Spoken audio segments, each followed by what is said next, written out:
The design of the flag has a sunburst effect. If you imagine looking at it towards the east, you can visualize the radiating golden sunbeams bursting from the horizon that may signify the hope and promise of a new day or era. If you imagine looking at the flag in a northerly direction, you can see the predominant white polar areas, which could symbolize the true north strong and free, which ties in with our national anthem. In a westerly direction, Canadian sunset might be envisioned with the red sky and golden sunbeams. If the flag is viewed in a southerly direction, all I can say here is that our friendly neighbors to the south also share the concept of peace and freedom as represented by the dove. The steeper red angles might symbolize the slopes of the Rocky Mountains in the west, whereas the slightly flatter orange bars may be indicative of the Laurentian hillsides in the east. There is a variety of colors for a variety of reasons. They represent the mosaic of different nationalities which make up this multicultural country. This vast ethnic diversity of people, for the most part, enriches Canada. Personally speaking, I think as Canadians we should appreciate these different cultures and be tolerant toward these people as long as they adhere to our laws and conform to our Canadian culture, but not letting go completely of their own culture. On the other hand, we don't need immigrants with tribal mentalities coming into our country, and Canada needs a strict sense of house rules, strict set of house rules to get these newcomers on the right track right from the get-go. I happen to know a few things about dogs. If I could use an analogy from these critters, I just don't want to see the tail wagging the dog with respect to some of these imposing attitudes entering our country. Nevertheless, we probably need to make a conscious effort to be colorblind and less racist towards these new Canadians.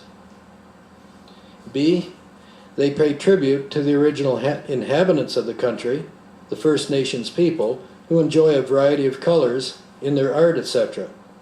It is from these people that the name Canada originated. Has the Canadian government dealt fairly with Aboriginal affairs in the past, as well as ongoing ones in the present? To what degree should the government honor Aboriginal land claims? And are these claims justified? Is it possible to hit a happy medium with these people and achieve win-win solutions with their issues? C, they identified Canada as a country that is situated in part of the world that experiences different colors in different seasons of the year, i.e. green for summer, red and orange for autumn, white for winter, and green and white for spring. D, they symbolize the variety of goods and services, technology, and cultural arts talents that Canada has to offer to the world. 3, the white color with its French heritage could be representative of the following.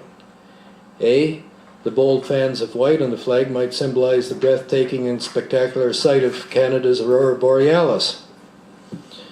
The white predominance around the top of the flag could symbolize Canada's northern polar Arctic region. This flag design, in a sense, is more appropriately polarized in a northerly direction, whereas the present flag tends to be polarized towards the east. C, the white on the flag gradually decreases from top to bottom, as the Arctic influence does in Canada from north to south. Recently, the federal government has focused more attention on this part of Canada for sovereignty reasons. This immense area of Canada also holds the promise of huge potential of untapped natural wealth for the country. D, white could also stand for a sign of purity, for a nation that is proactive in controlling pollution by striving for a pure or clean environment as one of its goals. Ladies and gentlemen, last minute of play. Oh, maple leaf around the world, you speak as you rise high above, of courage, peace, and quiet strength of the Canada that I love. Remind us all our union bound by ties we cannot sever.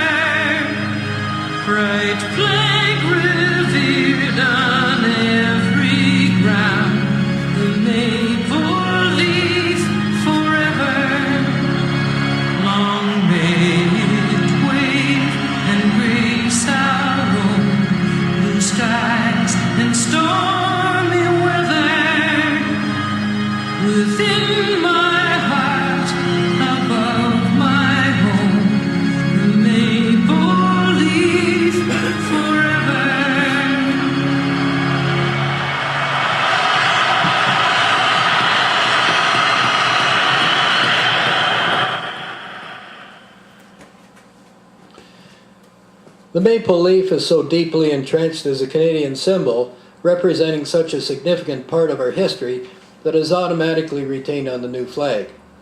Even though you do not see sugar maple trees on the prairies, mountains, or territories, there are many people from these parts who fought and died along with other Canadians for worthy causes for Canada and the world under this maple leaf. As one of Canada's songs of the past proclaimed, "The maple leaf forever, it should forever be a part of this flag."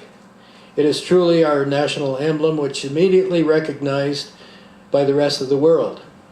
Therefore, if we can't throw the maple leaf out of the new flag, we can make it more appropriate.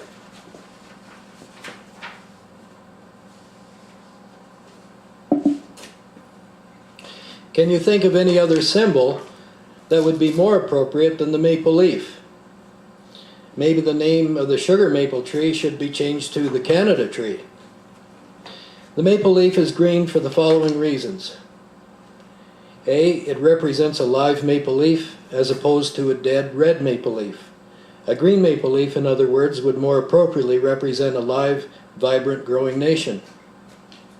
B, it would serve as a constant reminder for Canadians to think green and set high standards for a clean, green, healthy environment as a priority goal to strive for. Can the economic viability of Canadian industry successfully coexist with sustainable, environmentally benign practices? C, it represents Canada's vast agriculture and forest regions. D, since green is the symbol of health and cultures around the world, it is a worthy goal for Canadians to strive for. It could also symbolically imply a healthy nation in different aspects. Perhaps Canada could make a significant humanitarian impact on third world countries by providing these people with very cheap generic drugs to save countless lives against some deadly diseases that ravage their societies. I would like to say here that if it was appropriate, the internationally recognized red maple leaf might still be used on various items as a Canadian identity symbol. 5. The maple leaf might give the impression of a medallion, i.e. like an Order of Canada medallion suspended by red ribbons. Such a medallion could be an award of high distinction for certain outstanding national achievements by Canadians, i.e. an award for outstanding meritorious duty in the armed forces. 6. The red color, with its British heritage, could have the following representations. A. The red could represent the blood that was shed by the soldiers of the maple leaf, where it will stand as a constant reminder for us to be eternally indebted to these people.